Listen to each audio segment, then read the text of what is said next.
Yo, firstly, sorry about the bright lights, but right now it's 5:29 in the morning. I'm recording this before work because I love the support from the last video, so please keep that going. Anyway, let's go.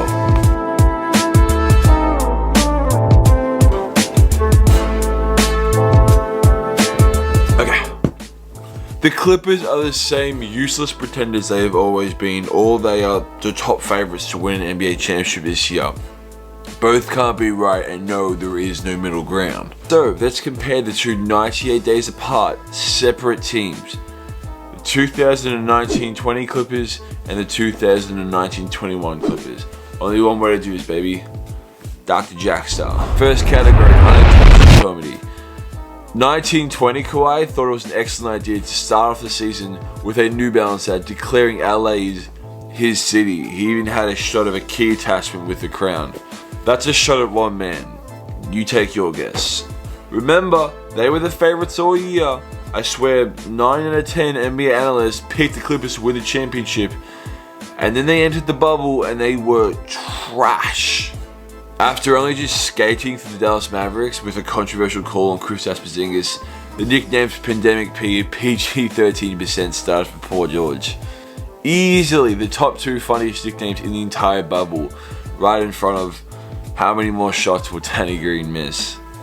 They then obviously choked a 3-1 lead in the Denver Nuggets, forcing every NBA analyst to either claim the bubble was meaningless, blame Paul George, or just anoint the Lakers as the predisposed champions and ignore their fallen prediction. Kind of like how an alone grumpy guy at a restaurant claims he ordered a different meal when the waiter brings out something he wasn't expecting. Like, we know what you said.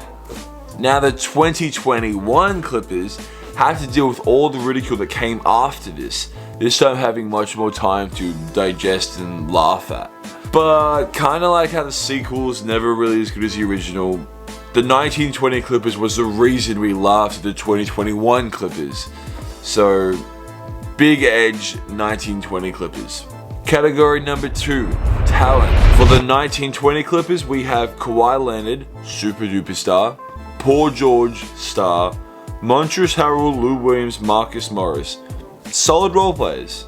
For the 2021 lineup, Kawhi Leonard, super duper star, Paul George, star, Marcus Morris, Serge Ibaka. Solid role players. Look, if playoff Rondo becomes a thing again, then I'll regret leaving him off this list. But you know how like when you get your first car, it's already got a ton of miles on it, and at the start, you didn't really expect to be driving it year after year after year, but somehow it just did. Look, I love you. Rondo's my boy, but like, hold on. Look at this shit, ready? Rondo's my boy. Rondo is my boy, but he might be a phenomenal player coach. He might add some playmaking. But let's be real, his driving days are done, at least in my opinion. Prove me wrong, please.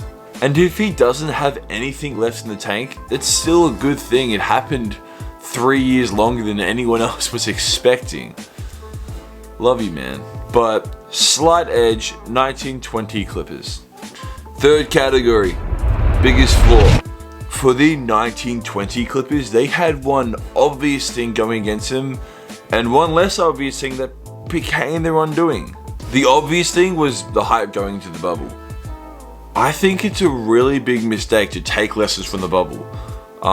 Jamal Murray did not make the leap after playing like an MVP candidate. The Miami Heat are like 5 games down from not making the playoffs. There's a bigger chance of aliens coming down and destroying our civilization and making Charlie Sheen the leader of the world than TJ Warren ever scoring 53 points ever again. The bubble was an experiment where outliers are due to happen, but it was not a real simulation. Their less obvious flaw was their lack of consistency playing together. I mean, we saw this in the playoffs. They learned the hard way that they could not just work things out playing against the top systems and the top coaches and the top players in the playoffs.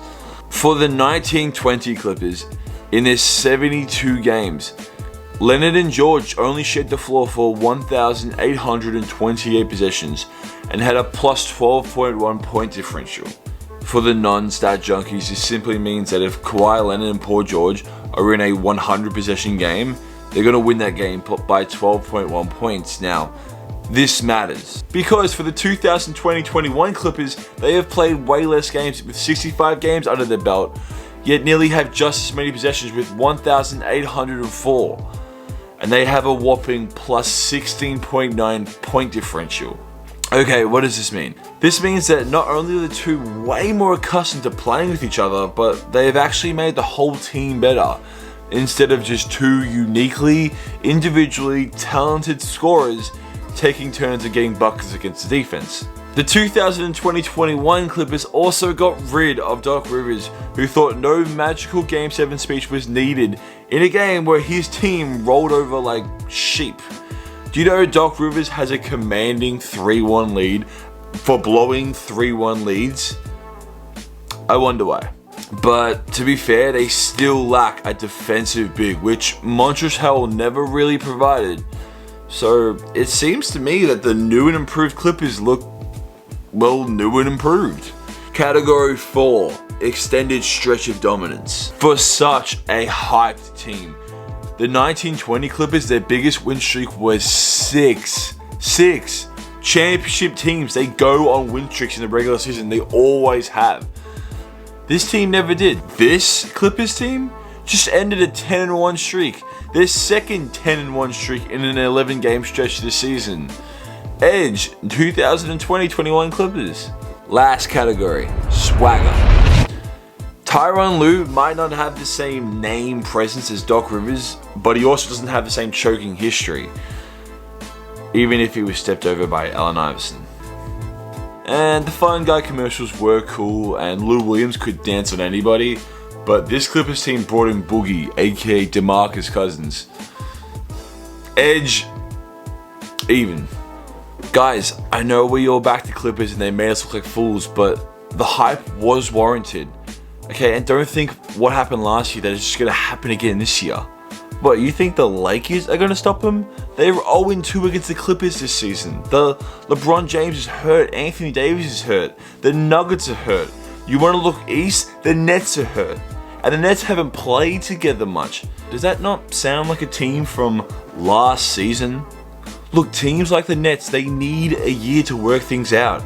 LeBron's Miami Heat team did not win straight away. Okay, it's not the same as Durant coming to Golden State, an already championship caliber team, and then winning straight away.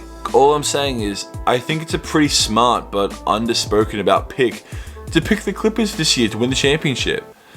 Alright, sorry if I feel a bit groggy, I'm about to go to work. Peace, please like and subscribe.